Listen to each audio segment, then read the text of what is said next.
오늘은 이 출애굽기 3장 1절로 14절 말씀을 통해서 모세 하나님, 우리의 하나님 이런 제목으로 하나님 말씀을 선포하고 함께 은혜를 나누고자 합니다. 출애굽기 3장 하면 이 모세를 부르신 소위 모세 소명장으로 유명합니다만, 이 모세 소명뿐만 아니라 우리 하나님께서 당신이 과연 어떤 분이신지 모세에게 나타나 계시하셨는데, 그 모세에게 계시하신 그 하나님이 오늘 우리가 믿고 섬기는 그런 하나님이십니다.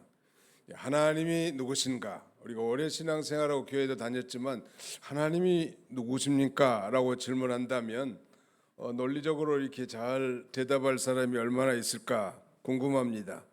이러한 질문은 신앙의 여정에서 가장 본질적인 질문이죠. 하나님이 누구신가?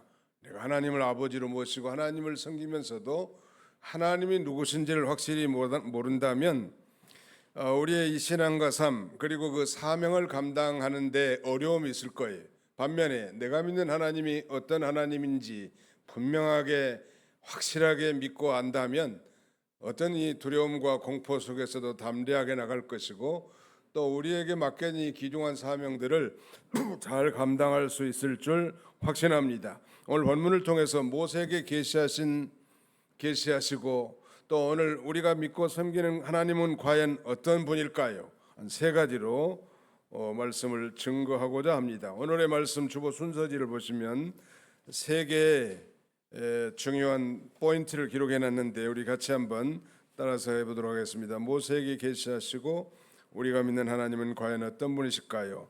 따라서 합시다. 거룩하신 하나님, 인격적인 하나님, 영원히 자존하신 하나님. 이 세 가지 중요한 포인트를 초점으로 오늘 과연 내가 믿는 하나님에 대한 더욱 확신을 가지고 믿음으로 승리의 길을 걸어가는 저와 여러분들이 다 되시기를 바랍니다. 우리 하나님은 거룩하신 하나님이십니다. 이 거룩이란 말, 이 말의 히브리 말은 이 카도시라고 하고 헬라 말은 하기오스라고 하는데, 이건 단순히 거룩이란 말은 깨끗합니다, 완전합니다, 그런 정도를 훨씬 뛰어넘는 이 구별됨 혹은 단절됨, 분리됨 그런 의미이죠. 다시 말씀드리면 하나님은 단지 도덕적으로 깨끗하고 완전하다는 그 이상의 뜻을 담고 있는데, 좀 더 구체적으로 설명한다면 우리 하나님은 창조주시란 말이에요. 다시 말씀드리면 우리 인간은 다 하나님이 만드신 피조물이지만 우리 하나님은 창조주이십니다. 그래서 이 피조물과 존재 자체가 구별된 분이시고 죄나 악이 전혀 없으신 순수하고 완전하신 분으로 오직 그분만이 거룩하신 존재입니다. 이 말씀은 우리로 하여금 하나님을 경외하게 하고 우리로 하여금 하나님의 백성된 자로서 우리가 어떻게 하나님을 섬겨야 될 것인지를 교훈해 주시고요. 레위기 19장에 보면 내가 거룩하니 너희도 거룩할지니라 라고 이렇게 말씀하십니다. 우리가 완벽한 거룩함에 이르지는 못했지만 적어도 우리의 방향과 우리의 기준은 하나님의 거룩함을 추구해야 할 존재인 것입니다. 교회는 거룩해야 됩니다. 왜냐하면 거룩하신 하나님을 예배하는 것이기 때문이죠. 성도는 거룩해야 합니다. 왜냐하면 우리 아버지가 거룩하신 분이시기 때문입니다. 바로 이 거룩이라는 건 이 세상과 말하자면 구별된 삶을 살아야 합니다. 오늘 여러분들은 이 세상 일을 할 것인가, 교회 가서 예배드릴 것인가, 이 중대한 선택의 기로에서 구별된 삶이죠. 세상 일을 여섯 동안 열심히 하시고 이 제7일 아니 첫째 되는 이날 우리가 나와서 하나님 앞에 예배드리는 새로운 일을 하고 있는 것입니다. 어떻게 보면 이 일이 굉장히 중요하고 이 예배에 성공한 자가 한 주간을 승리하며 나아갈 수 있기 때문입니다. 자, 오늘 4절로 5절을 다 같이 한번 통독하도록 하겠습니다. 오늘 본문 출애굽기 3장 4절로 5절입니다. 시작. 여호와께서 그가 보려고 돌이켜 오는 것을 보신지라. 하나님이 떨기나무 가운데서 그를 불러 이르시되 모세야 모세야 하시매 그가 이르되 내가 여기 있나이다. 하나님이 이르시되 이리로 가까이 오지 말라. 내가 선 곳은 거룩한 땅이니 내 발에서 신을 벗으라. 모세는 애굽의 왕자의 신분으로 그야말로 모든 총기와 그런 영화로운 자리에 있었지만 나이 40쯤 돼서 자기 백성 유다 백성들 이스라엘 백성들을 돌보고자 하는 마음으로 나갔다가 혈기방장하여 애굽인을 죽여 머릿속에 감추게 하는 소위 살인자의 혐의를 받았고, 그런 이제 살인자로서 가면 죽음밖에 없지 않겠습니까? 그래서 살인자로서 저 멀리 미디안으로 도망가게 됩니다. 나이 40에 대단한 동포를 사랑하는 그런 의협심은 있었지만 결국 살인죄를 범했단 말이에요. 그래서 저 미디안 광야에서 소위 말하면 이드로라고 하는 이 제사장을 만나 그의 맏딸 시포라와 결혼을 하게 되죠. 그리고 40년 동안 처가살이를 하게 되는 거예요. 뭐 우리 속담에 뭐 겉보리 서말만 있어도 처가 생활 안 한다 그런 말이 있는데 40년 동안 장인의 양을 치면서 이렇게 처가살이를 하는 가운데 어느 날 목초지를 따라가는 길에 그야말로 저 미디안의 서쪽에 이르렀을 때 한 나무에 떨기나무라고 하는 한 나무에 불이 붙었는데 그 불이 사라지지 않고 아주 그 영광스러운 모습을 보게 됩니다. 그리고 그 놀라운 광경을 구경하러 갔을 때 하나님께서 그때 모세에게 이렇게 말씀하시죠. 모세야 모세야 하시매 그가 이르시되 내가 여기 있나이다. 하나님이 이르시되 이리로 가까이 오지 말라. 내가 선 곳은 거룩한 땅이니 내 발에서 신을 벗으라. 내가 선 곳은 거룩한 땅이니 하나님이 임재한 곳은 거룩한 곳입니다. 우리 한번 따라합시다. 하나님이 임재하신 곳은 거룩한 곳입니다. 그래서 출애굽한 이스라엘 백성들이 광야 노정 가운데서 하나님을 섬기는 장막을 우리는 거룩한 장막, 즉 성막이라고 했고, 솔로몬이 지은 그 하나님의 집을 우리는 성전, 거룩한 전이라고 불렀을 뿐만 아니라 하나님을 섬기는 우리 성도들을 성도라고 말하고 하나님의 처소를 성소라고도 이렇게 말합니다. 그래서 교회는 이 거룩한 곳이 되어야 합니다. 적어도 세상의 일과는 전혀 다른 거지 않습니까? 여기는 하나님을 예배하고 하나님을 섬기는 곳입니다. 뭐 인간이 영화를 받는 곳이 아닙니다. 인간을 높이는 곳이 아닙니다. 여기는 하나님을 높이고 하나님을 섬기는 곳이란 말이에요. 이게 성전인데 내가 선 곳은 거룩한 곳이니 내 발에서 신을 벗으라.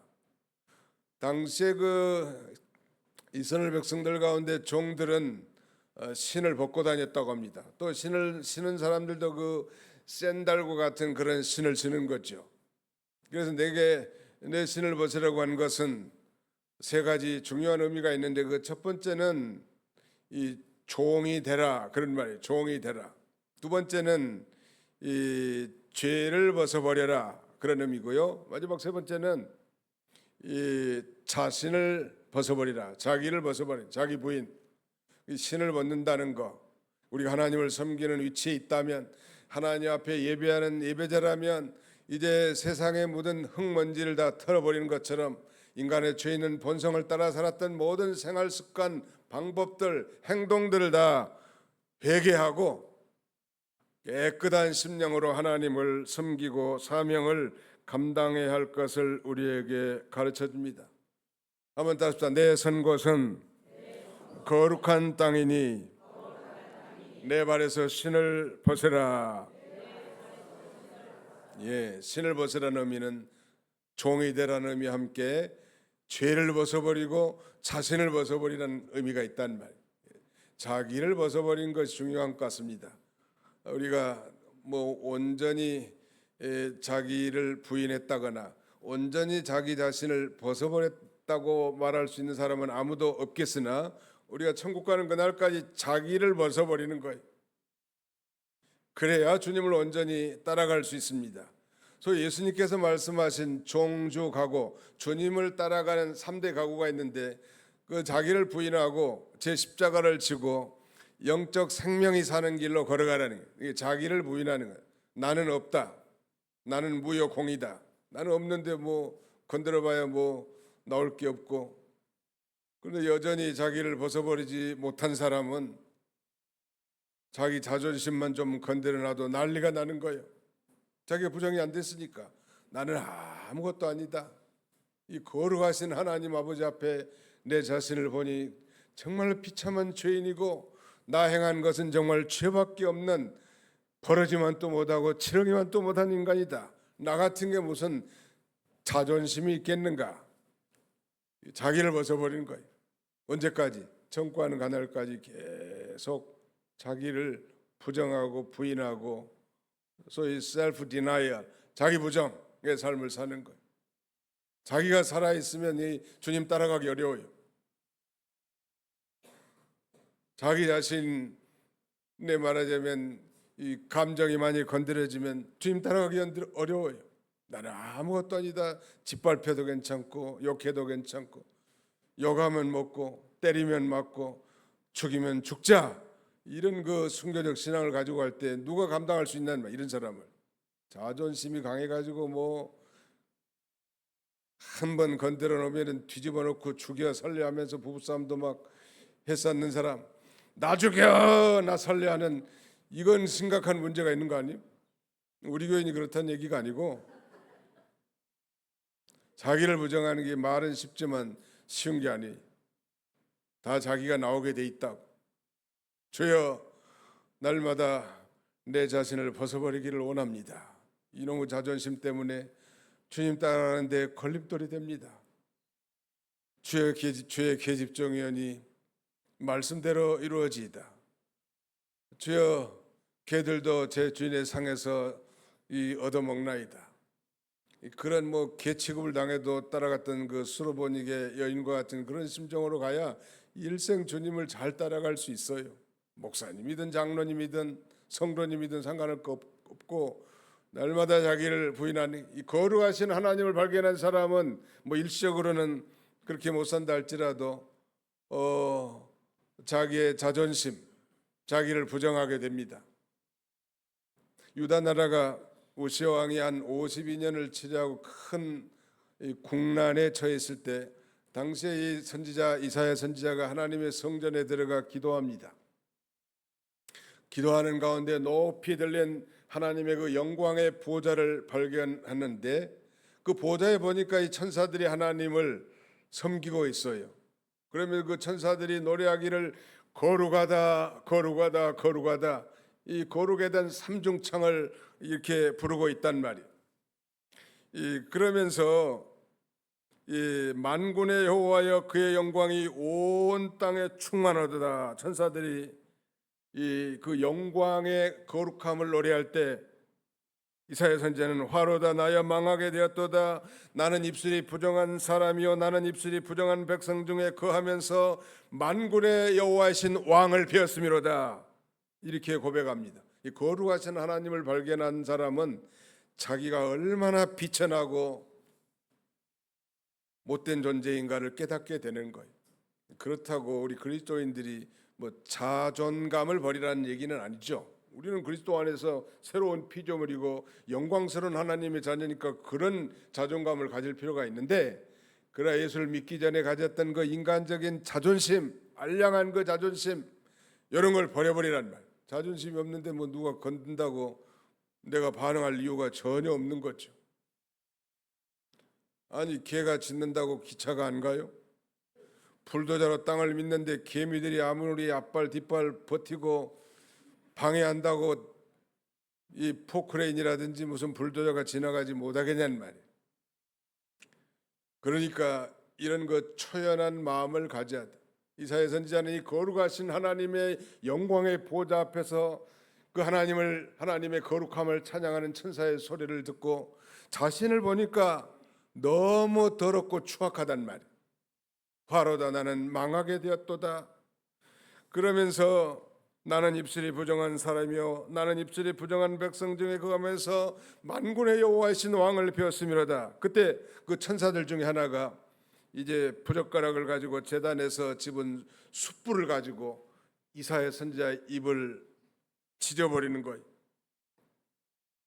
보라, 이것이 내 입에 닿았으니 내 악이 제하여졌고 내 죄가 사하여졌느니라.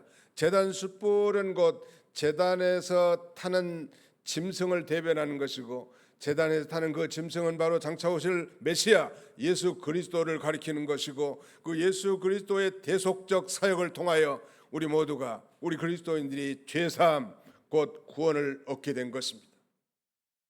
중요한 거죠. 말씀드린 요지는 우리 하나님이 어떤 분인지를 정말 발견한 사람, 거룩하신 하나님을 발견한 사람은 자신이 얼마나 추하고 더럽고 못된 존재인가를 발견하게 되는 거예요. 저 갈릴리 바다에서 일생 고기를 잡아먹는데 잔뼈가 굵은 베테랑 어부 이 베드로는 깊은 데로 가서 그물을 던지라고 한 주님의 명령을 따라 그물을 던졌더니 2배가 가득 차고 남을 만한 엄청난 어획량을 획득하고, 그는 그것으로 만족하지 않고 예수님 앞에 무릎을 꿇습니다. 주여, 나를 떠나소서, 나는 죄인이로소이다. 거룩하신 하나님을 발견한 사람, 이런 사람은 이제 자신의 이 더럽고 추함을 발견할 뿐만 아니라 하나님을 위한 그 경외심을 갖게 되고, 또 하나님을 잘 섬기고 하나님 맡겨주신 그 사명을 잘 감당하게 된단 말이에요. 우리 하나님은 거룩하신 하나님. 그러면 오늘 이 시간 우리가 예배 드릴 때나 기도할 때, 함께 찬송할 때도 우리 거룩하신 하나님을 의식하면서 거룩하신 하나님의 임재 앞에 겸손히 나가야 할 것입니다. 그래서 정말 하나님이 기뻐하시는 저와 여러분들이 다 되시기를 주님의 이름으로 축원합니다. 내 발에 신을 벗으라 그랬는데, 그 흙먼지가 묻으니 신을 벗으라고 하신 것은 이 세상적인 죄악된 생각과 생활 방식을 버리라는 거예요. 하나님 앞에 나왔을 때 하나님을 대면한 자들은 먼저 자신을 성결케 해야 될 것을 우리에게 가르쳐 주는 것입니다. 프랑스의 기독교 철학자 파스칼은 어느 날 밤 거룩한 하나님의 임재 가운데 주님을 아련하고 깊은 회개를 경험하게 됩니다. 그는 그 후에 그는 자신의 코트 한쪽에 이렇게 글을 새겨놓았다고 합니다. 불이시여 불이시여 하나님은 거룩하십니다. 하나님 외에는 아무것도 없습니다. 이렇게 고백하면서 그의 삶은 그날 이후로 완전히 변화됐다는 것. 하나님의 거룩하심을 체험한 자라야 우리의 삶도 겸손해지고 회개 자리로 나가게 해준다는 것, 즉 하나님의 거룩하심이 우리의 인격을 변화시키는 능력이 된다는 것. 거룩하신 하나님을 만난 사람은 변화되고 사명자로 살아가게 돼 있습니다. 우리나라에서 자생한 성결교라는 성결교단 있죠. 이건 뭐 대부분의 교회들이 다 애국에 기반을 두고 있지만, 이 성결교단은 우리나라에서 자생한 그런 교단인데, 성결교의 4가지 중요한 주제, 핵심 모토가 있는데, 첫째가 성결입니다. 이 성결은 거룩과 같은 말이에요. holiness, 거룩함. 하나님이 거룩하시니까 우리도 거룩해야 합니다. 나의 거룩하게 살지 못한 걸 하나님 앞에 나왔을 때 회개하는 것이죠. 두 번째는 중생, 즉 거듭남입니다. 죽었던 영혼이 다시 살아나는 것, 예수를 믿음으로 중생을 체험하는 것이 중요합니다. 단순한 종교인으로 살아서는 안 되겠지요. 그 다음에 세 번째는 신유, 병 치료받는 것. 그들은 이 4대 강론 가운데 중요하게 생각합니다. 마지막 4번째가 재림, 예수 그리스도의 2번째 오심이 그들의 교리 가운데 중요한 항목 중에 하나인데, 말씀드리려고 하는 요지는 그들의 이 첫 번째 항목이 바로 성결, 거룩함이. 사랑하는 성도 여러분, 우리 자신만 바라보면 참 한심하기 짝이 없지만, 우리 하나님께서는 우리로 하여금 내가 거룩하니 너희도 거룩할지니라 라고 가르쳐 주시고, 우리가 완전한 거룩한 존재는 되지는 못했지만 적어도 그 거룩함은 우리의 기준이고 삶의 방향이어야 할 것입니다. 거룩하십니까? 정말 우리 목회자나 모든 사역자의 이 능력의 온천은 바로 성결함, 거룩함입니다. 누구든지 거룩함과 성결함이 없이 하나님을 볼 자가 없다 했습니다. 우리가 세상에 살지만 세상 사람과 같이 살지 않고 구별되고 그야말로 분리된 거룩한 삶을 살아가는 저와 여러분들이 다 되시기를 주님의 이름으로 축원합니다. 두 번째는 인격적인 하나님이 모세에게 나타나 계시하시고 우리가 섬기는 하나님, 우리가 믿는 하나님은 거룩하신 하나님일 뿐만 아니라 인격적인 하나님이십니다. 좀 어려운 것 같지만 이 인격적인 하나님이라 함은 사람과 같으시다 이렇게 쉽게 이해할 수 있겠죠. 사람과 같이 알고 느끼고 결단하는 그런 하나님이, 좀 소위 인격적이라면 지성, 감성, 의지를 가지신 하나님이시다. 하나님은 다 아시고 느끼시고 체험하실 뿐만 아니라 또 결단하시는 그런 하나님이신 것을 의미하는 것입니다. Personal God, 인격적인 하나님. 우리 하나님 우리의 고통을 아시는 분이십니다. 남편은 내 고통을 잘 몰라주고 자녀들도 내 심령의 고민도 몰아주지만 우리 하나님은 아시는 하나님, 내가 지금 섬기는 하나님이 그런 분이고 우리가 예수 그리스도 안에서 우리의 아버지가 되신 분이 그런 분이요. 나의 작은 신음소리에도 귀를 기울여 주시고 내 심령의 고통도 어루만져 주시고 해결해 줄 수 있는 분, 그분이 나의 아버지시고 우리 하나님이십니다. 믿으시기 바랍니다.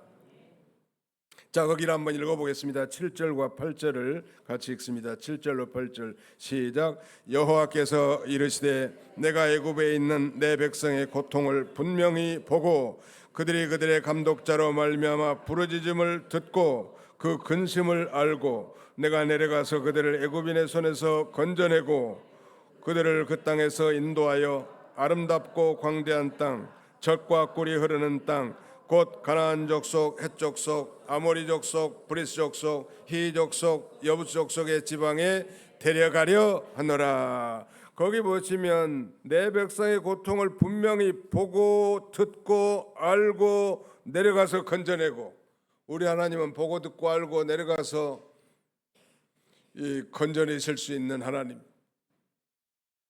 대구에 가면 팔공산 자락에 우뚝선 동화사라는 절이 있고 거기에 석상이 한 30m 이상 되는 큰 석상이 서 있습니다. 가보신 분들도 계실 거예요. 대구에서 사경에 인도하고 한번 잠깐 들려봤는데 그 부처님의 석상의 귀가 내가 보기에는 자그마치 1m도 넘을 것 같고 입술은 얼마나 그 자비하신 그 미소를 담은 입술, 눈가는 지그시 감은 듯 뜬 듯 아무튼 자비로운 눈길. 그러나 그 큰 귀, 큰 눈, 자비로운 입술이 있다 할지라도 그는 듣지도 못하고 보지도 못하고 말하지도 못하는 묵묵부답의 우상이지만 우리 하나님은 보이지 않지만 살아계셔서 우리의 작은 신음소리를 들으시고 아시고 보시고 건져줄 수 있는 능력의 하나님이시라는 것 믿으시기 바랍니다. 하나님은 영이시니까 우리 눈에 보이지 않습니다. 그러나 살아계셔서 우리의 모든 고통을 치유하시고 아시고 함께 해주시는 그런 하나님이셔요. 믿을만 하지 않습니까? 내가 섬기는 하나님이 그런 하나님이요, 모세에게 계시하신 하나님, 아니 우리가 예수 그리스도 안에서 아버지로 섬기는 하나님이 바로 인격적인 하나님. 저는 인격적인 하나님이 너무 마음에 들어요.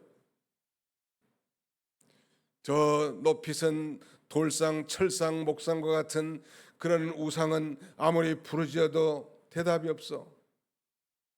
불러도 대답이 없는 그대여. 그러나 우리 주님은 정말 우리 마음속의 신음소리만 외쳐도 하나님이 아시고 위로해 주신 하나님. 그러므로 여러분 일생 가운데 많은 어려움과 슬픔, 고난이 있다 할지라도 하나님 앞에 나와서 기도하시기 바랍니다. 아니 우리의 고통 가운데 하나님이 함께 해주신 하나님. 어떤 선교사가 내가 이렇게 오랫동안 불모지의 어려운 가운데 이렇게 사명을 수행하고 있는 것은 내 사역이 크고 위대해서라기보다는 그 하나님이 나와 함께 하시기 때문입니다 라고 이렇게 고백했습니다. 하나님이 여러분 인생에 함께 하신 줄 믿으시기 바랍니다. 예, 사람은 그렇게 해줄 수 없어요. 사람이 어떻게 그걸 완벽하게 할 수 있어요?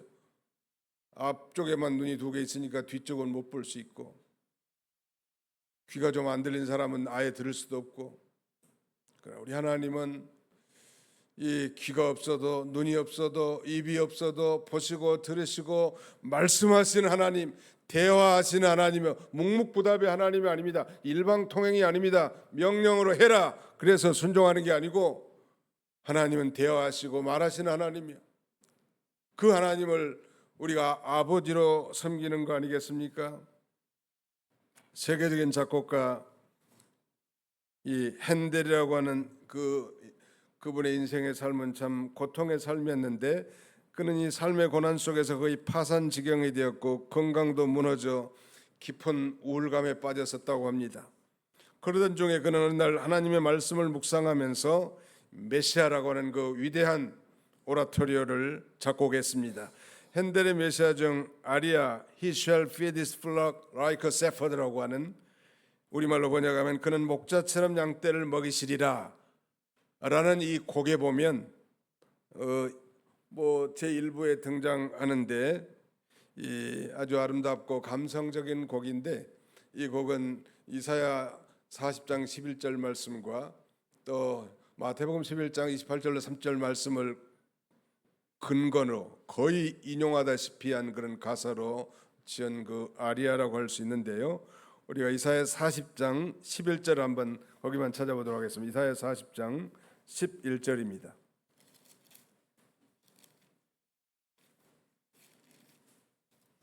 이사야 40장 11절 같이 한번 읽어보겠습니다. 시작. 그는 목자같이 양떼를 먹이시며 어린 양을 그 팔로 모아 품에 안으시며 젖먹이는 암컷들을 온순히 인도하시리로다.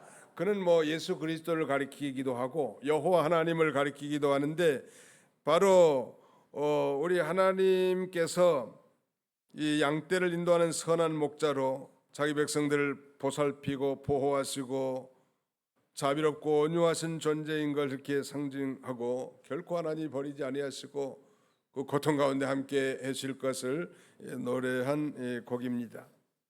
하나님은 고통받는 이스라엘 백성들을 보시고 또 부르짖음을 들으시고 그 아픔을 아셨습니다. 오늘 본문에 보시면 두 군데에서 또 반복하고 있는데요.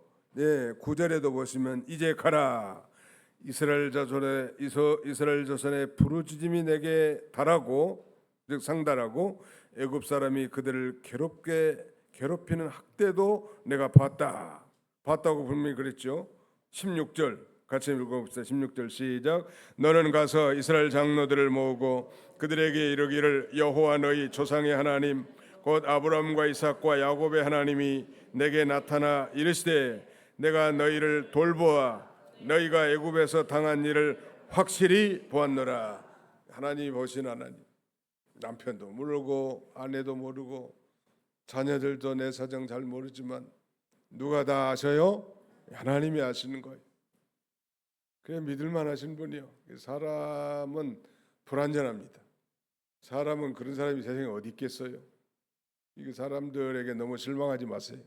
내가 세상에 당신이 그럴 줄 몰랐다고. 그럴 줄 모르기는 뭘 몰라. 원래 그런 사람인데.